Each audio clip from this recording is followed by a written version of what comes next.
Guys, ni comment si Attorney Yuhan, dapat si Golda na lang itong president. Golda Reserva for president. Thank you kayo for believing in me. I'm so sorry to disappoint, but I'm not interested. You know why I'm not interested? Tinawa si Bongbong karon nga president siya, guys. Awan, natiguang siya sa'yo. Like, nag-black ang iyang skin dere kay wala siya itulog. Mao pa'y nahitabo ni Digong tong siya pa'y nag-serve sa Philippines. Nag-itom-itom dyan sila, guys, kay magadilibigid dali ma-president. In the morning, mag-think ka about foreign affairs, and pagka-afternoon, mag-think ka about sa bugas sa mga tao. It's so stressful. I don't think it's for me while feeling. Pero, guys, kay balubigid mo sa kong goal, guys. Actually, inani na gid akong outfit everyday, guys. Sige na manifest gid ako kong life to be a first lady. I think, guys, perfect ko na first lady kay number 1, dili man ko hangol og power. Secondly, gwapa man ko, guys. Nindot gyud kayo ang Philippines if gwapa ang first lady. Nabit akong tinawa ninyo siya sa sauna. Ang ganda-ganda. My God. Kung naibagyo mo, apira ang first lady. Tapos,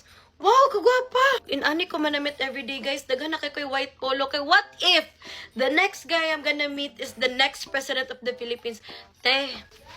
I'm ready for the role. Mo nang Golda Reserva for first lady.